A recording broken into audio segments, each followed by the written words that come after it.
Chocobo's Mystery Dungeon, everybody, is a remake of the 2007 game Final Fantasy Fables Chocobo's Dungeon. But this time you can bring along a friend.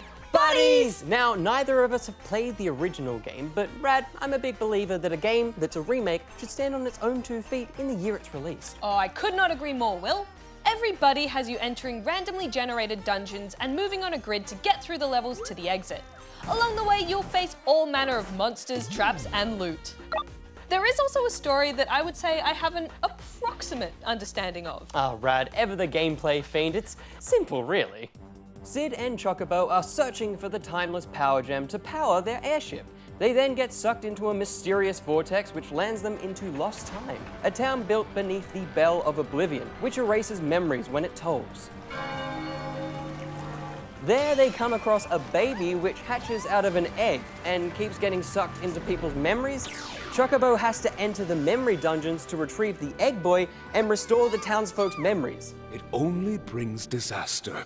Okay, when you put it like that, it is a little confusing. Yeah, just a little. I think many of the lines not being voiced also added to the confusion for me. There were whole conversations that were just silent, except for Chocobo's lines, which are all voiced because he always says the same thing. The lines that are there are really well acted too, so it's a shame they left so many silent. It really broke the flow of the story for me. Yeah, it does kind of make it all feel half done. Because the gameplay itself is very repetitive, the story is a large part of what keeps you invested. And when I said the gameplay is very repetitive, I mean very. Thankfully though, there are some interesting and somewhat complex systems at play. For example, you have a hunger bar, shown as a percentage. Let that run to 0 and your health will drain with each step you take. But if your hunger's full, you'll regain health as you walk. This means you'll have to play a balancing act between the two. There's also a clever turn-based mechanic as well. Enemies only move when you do, and then you take turns attacking. I've played a handful of games that use this mechanic, and I always enjoy how it lets me strategize without stilting the gameplay. Yeah, but I don't think it was used that effectively here because I wasn't needing to think through my moves that much. Fights tend to be pretty easy, especially if you have enough potions on hand. Also, the map has lots of tight areas which prevent you from running away or positioning properly. And sometimes I wouldn't even bother trying because of the movement control.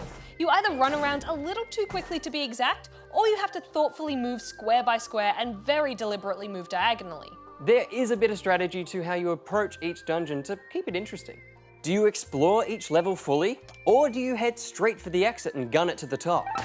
Exploring means getting loot, which can be crucial to surviving tougher enemies, but avoiding fights can preserve health. You can also choose a buddy to help you on your journey, such as characters you've met in the game or monsters that you've defeated a number of times. It's always nice to have a bit of extra backup, and a human player can also take control of the buddy for some co-op shenanigans. But I was barely having enough fun with this to bother roping a friend into the experience. Yeah, the co-op isn't great, but I did have some fun wandering through the dungeons. I like that there's different classes or jobs that the Chocobo can choose with different abilities and outfits. Oh, you know I always love a good outfit, Will. But for me, it's not enough to overcome how repetitive everything is. I felt little incentive to explore because it wasn't like there was something exciting around every corner. Plus, because you're so reliant on potions, the main challenge is just having enough money to buy them. Oh, Chocobo's mystery capitalism. Well, if we think about my criteria of a game remake standing on its own in its year of release, I don't think Chocobo's Mystery Dungeon Everybody delivers. It looks old, it's too repetitive, and the story isn't strong enough. I'm giving it 2 out of 5 rubber chickens. I kept playing, waiting for the gameplay to develop to show me something new and exciting, but everything they added just felt lackluster and disappointing. I'm also giving it 2 out of 5 rubber chickens. That's a choco-no from me.